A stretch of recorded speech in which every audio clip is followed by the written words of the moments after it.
La belle vie,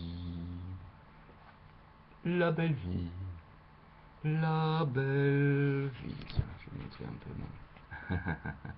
je sais pas si ça s'appelle un sari ou je ne sais quoi. Voilà.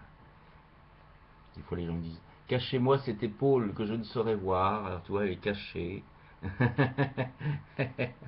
On essaye de la cacher le plus possible. Voilà, ça va, ça te va comme ça. Là, c'est le reflet du soleil, j'y peux rien. Voilà.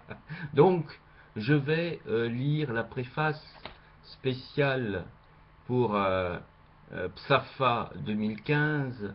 Eh bien, c'est la préface à Sappho, recueil de poèmes de René Vivien, qui est paru en 1903. Préface. L'œuvre du divin poète fait songer à la victoire de Samothrace, ouvrant dans l'infini ses ailes mutilées. Comme elle s'allie profondément avec l'ombre et le silence, ses paroles trempées dans le parfum des nuits mytiléniennes. Les étoiles, autour de la belle lune, voilent aussitôt leur clair visage, lorsque, dans son plein, elle illumine la terre de lueurs d'argent. Voici la langueur des vergers, où les fruits et les verdures s'imprègnent de soleil. Alentour, la brise murmure fraîchement à travers les branches du pommier, et des feuillages frissonnants coulent le sommeil. Mais l'enchantement est rompu par un cri de détresse, car ceux à qui je fais du bien, ceux-là m'outragent le plus. De quelle blessure envenimée ces mots ont-ils coulé comme de brûlantes gouttes de sang? À quelles ingratitudes, à quelle trahison songeait-elle? Et qui jamais apprendra les douleurs secrètes de ce cœur si magnifiquement humain? Venez, grâce délicate, et muses aux beaux cheveux, telle fut jadis l'invocation de la tisseuse de violettes, tandis qu'auprès d'elle Erana de Télos, la plus ardente et la plus inspirée de ses disciples, la musicienne qui mourut trop jeune pour atteindre au sommet de la gloire, accompagnait vaguement d'une note errante du pactis le chant souverain. L'air du large gonflait les cheveux nocturnes de Psappha, et, au loin, dans les pauses du rythme, montait le soupir de la mer. Dika dressait de ses mains souples les roses de Mytilène, entrelacées de fenouil. Damphila de Pamphylia, qui devait plus tard composer une ode sur le modèle de cette parfaite harmonie, écoutait, pareil à une statue de l'extase. Gorgo, un peu à l'écart, se souvenait avec mélancolie des heures fanées. Gourino contemplait le sourire de miel que célèbrent les vers d'Alcée. Attis, l'ondoyante et l'incertaine, cherchait le regard d'Androméda, et sous l'ombre des pommiers du verger, s'attardait, ivre de musique et de souvenirs, Télésippa, Mégara, Anagora de Milet, Gongila de Colophone, Anactoria et Naïka de Salamine. En évoquant à travers les brumes du temps les ardeurs sacrées de l'immortelle amoureuse, ma pensée va vers Attis, la moins fervente des amies, peut-être, et la plus aimée, car c'est pour elle que s'éleva ce divin soupir. Je t'aimais, Attis, autrefois. Je me plais à croire qu'elle fut la beauté fugitive de l'ode à Aphrodita et de l'ode à une femme aimée, à laquelle la tradition attache le nom d'Anactoria. Psappha s'éprit de toute la magnificence de la nature. Elle aima les fleurs, l'étoile du soir, l'hyacinthe meurtri qui se fane sur la montagne, la pomme qui s'épanouit sur les plus hautes branches et que la convoitise des passants n'a pu atteindre, semblable à l'inaccessible et désirable virginité et le duvet de l'herbe du printemps que foulent en dansant les femmes de la Crète. L'incomparable amante fut aussi l'incomparable amie. Recueillons avec piété cette larme très pure, donnée au souvenir d'une petite morte virginale. C'est ici la poussière de Timas, que l'azur sombre du lit nuptial de Perséphone reçut morte avant l'hymen, lorsqu'elle périt, toutes ses compagnes, d'un fer fraîchement aiguisé, coupèrent la force de leur désirable chevelure. Biographie de Psappha.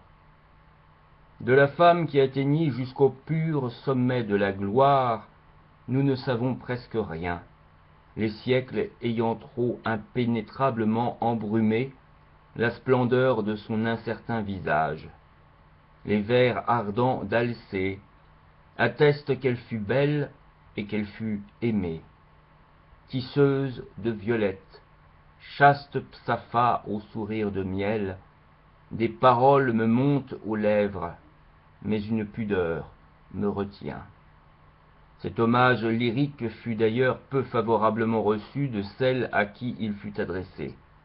Psappha répondit : « Si tu avais eu le désir des choses nobles et belles, et si ta langue n'avait proféré une phrase vile, la honte n'aurait point fait baisser tes yeux, mais tu aurais parlé selon la justice. » L'Aède de Lesbos dut naître vers 610 avant Jésus-Christ.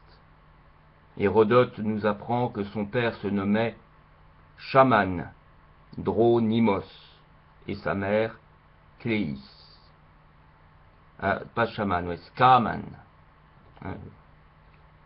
J'ai vu Cham là où il n'y en avait pas. Donc, Scamandronymos et sa mère Cléis. Elle eut deux frères, Larikos et Charaxos.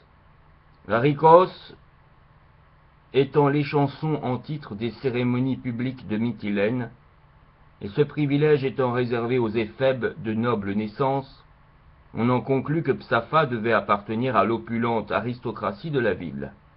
Charaxos, étant allé vendre en Égypte le vin célèbre de Lesbos, s'éprit d'une esclave de Nocratis, Dorica, surnommée par ses amants Rhodopis.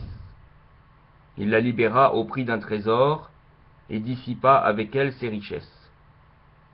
Elle devint ainsi l'illustre courtisane aux joues roses. Psappha, dans une de ses odes, la raille amèrement. Une faveur publique, dit-elle, en parlant de l'hétaïre égyptienne. Une inscription sur un marbre de Paros nous apprend que, pendant le règne d'Aristoclès, à Athènes, Psappha s'enfuit de Mytilène et se réfugia en Sicile. Nous ignorons la cause de son exil. Ce ne fut assurément point la poursuite de Phaon, comme l'assurent certains auteurs, qui détermina la tisseuse de violettes à quitter les musiques et les sourires de Mytilène, car Phaon n'est qu'un mythe, créé par quelques écrivains d'après la tradition populaire. Phaon, suivant la légende, était un passeur de bacs fort honoré par les habitants de l'île pour son intégrité. La déesse, comme disaient les lesbiens en parlant de l'Aphrodita, ayant revêtu l'aspect d'une vieille mendiante, pria Phaon de la transporter sans payer l'obole. Il acquiesça immédiatement à sa demande, et l'immortel le récompensa par une jeunesse et une grâce renouvelées. Ce Phaon, ajoute Phalakphatos, fut chanté par l'amoureuse Psapha. Cette erreur grossière a été mise en crédit par plusieurs autres historiens, peu soucieux de vérifier l'exactitude de leurs affirmations. Pline écrit « Phaon fut aimé de Psapha parce qu'il a su trouver la racine mâle de la plante Eringo, qui avait le pouvoir magique d'inspirer la passion. » On voit quelles incertitudes fabuleuses entourent la tradition aussi erronée qu'universelle de l'amour de Psapha pour Phaon. En face de l'insondable nuit qui enveloppe cette mystérieuse beauté, nous ne pouvons que l'entrevoir, la deviner à travers les strophes et les vers qui nous restent d'elle, et nous n'y trouvons point le moindre frisson tendre de son être vers un homme. Ses parfums, elle les a versés aux pieds délicats de ses amantes. Ses frémissements et ses pleurs, les vierges de Lesbos furent seules à les recevoir. N'a-t-elle point prononcé cette parole, si profondément imprégnée de ferveur et de souvenirs, « Envers vous, belle, ma pensée n'est point changeante ». Elle traduit son mépris pour le mariage par ce vers insensé, et eux, ne te glorifie pas d'un anneau, et repousse avec dédain l'offrande poétique d'Alcée. Elle a le calme des êtres immortels, à qui la contemplation de l'éternité est familière. J'ai l'âme sereine.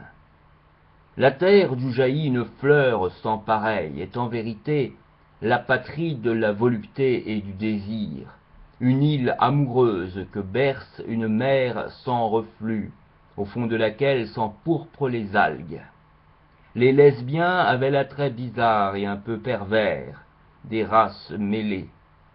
La chevelure de Psapha, où l'ombre avait effeuillé ses violettes, était imprégnée du parfum tenace de l'Orient, tandis que ses yeux bleus comme les flots reflétaient le sourire limpide de l'Hélas. Ses poèmes sont asiatiques par la violence de la passion, et grecs par la ciselure rare et le charme sobre de la strophe. Des vierges et des femmes, délaissant leur pays et oubliant leur tendresse, venaient des contrées lointaines apprendre d'elles l'art des rythmes et des pauses. Elles entendirent dans toute leur plénitude et tout leur orgueil les poèmes dont nous ne possédons que de rares fragments, pareils à des lambeaux de pourpre royale. La vie harmonieuse, ardente et sincère de Psapha se résume en ces vers. J'aime la délicatesse, et pour moi la splendeur et la beauté du soleil. Shams, c'est l'amour. Nous ne savons comment ni quand elle mourut. Le sceau de Leucade n'est qu'une fable, mais peut-on douter de la beauté de sa mort lorsqu'on se souvient de cette parole magnifique et solennelle, car il n'est pas juste que la lamentation soit dans la maison des serviteurs des muses, cela est indigne de nous. René Vivien, dans Sappho, ici paru aux éditions Eros Onyx.